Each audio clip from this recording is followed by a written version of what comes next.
Isaac worked inside the House of Commons. For 9 years, he served as an officer. He wrote speeches, briefing papers, research notes, background material for ministers, secretaries, and parliamentary committees. Some of his work helped shape conversations that affected millions of people. It was meaningful work he was proud of. Every month, his salary arrived exactly when it was supposed to. His pension quietly grew in the background. The career path was clear.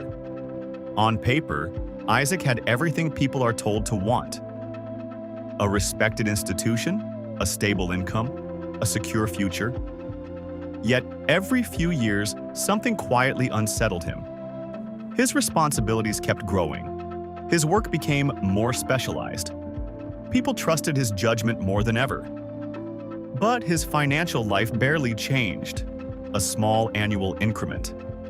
An allowance revised every few years. A pay commission that arrived once in a decade. Then everything became predictable again. The ceiling simply moved a little higher before becoming another ceiling.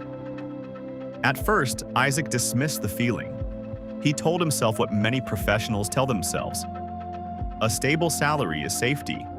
A respected career is success. Side projects are distractions. Focus on your work. The rest will take care of itself. For years, he believed that. Until one evening. He wasn't reading a book about wealth. He wasn't watching videos about investing. He was simply trying to calculate how long it would take to reach the next stage of his life. A home of his own. For years, he had lived in rented accommodation, watching a significant part of every salary disappear into rent. He wondered if stability alone would ever lead to ownership. More financial breathing room. A little more invested every month. The ability to help family without first checking his bank account. He calculated it using nothing more than his future salary increases. The answer surprised him. Not because it was impossible, because it was painfully slow. For the first time, Isaac asked himself a question he had never asked before. What if my career is secure, but my future isn't? That question stayed with him. Not for a day, for months. Isaac didn't resign. He didn't become frustrated with his employer. He didn't suddenly decide to become an entrepreneur. Instead, he did something much quieter. He stopped depending on one source of income to build his future. His first step wasn't glamorous. He invested in a small piggery on the outskirts of the city. It had nothing to do with parliament, nothing to do with research, nothing to do with speeches. It was messy, physical, completely different from the quiet order of parliamentary work, and entirely outside his professional identity. Some months were encouraging, others were disappointing. But every month, it reminded him of something he had never really questioned before.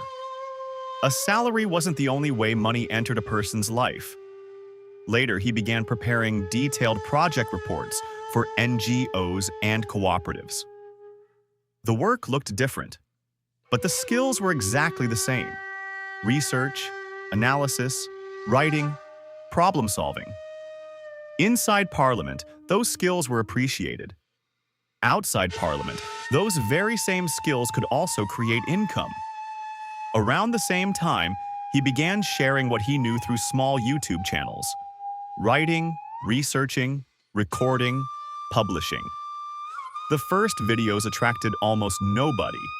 Some earned nothing at all.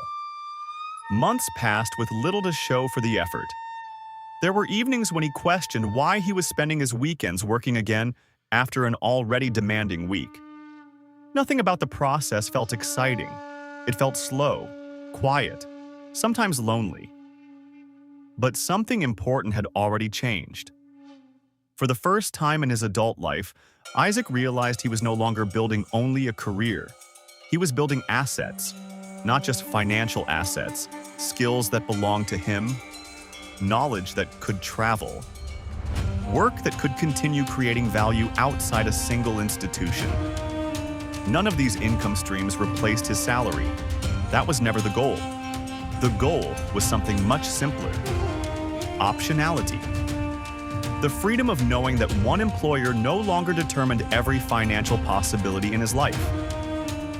Looking back, Isaac realized something he wished someone had told him much earlier. Prestige and dependence can look surprisingly similar.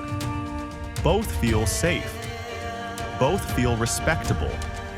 But one quietly limits your future if it becomes your only plan.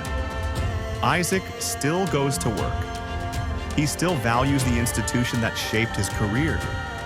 He still believes meaningful public service matters. Nothing about that changed. What changed was the way he thought about security. He stopped asking, "How can I earn more?" and started asking, "How many different ways can my skills create value?" That one question quietly changed the direction of his life. Not overnight. Not dramatically, but permanently. Perhaps this is how ordinary people begin to escape the middle-class trap. Not by quitting stable jobs, not by chasing risky investments, not by becoming overnight entrepreneurs, but by refusing to let one employer become the only owner of their future. Financial freedom rarely begins with a dramatic decision. More often, it begins with a quiet one. The decision to build something that belongs to you, even if, at first, it earns almost nothing. Because the first income stream pays your bills. The second changes how you think. The third gives you choices. And in the end, it is choices more than money that make a person truly free. If this story made you see your own career a little differently, I hope you'll join me for the next episode. This series isn't about getting rich quickly. It's about exploring how ordinary people quietly build financial freedom through better ways of thinking, working, and living. Until next time, thank you for watching.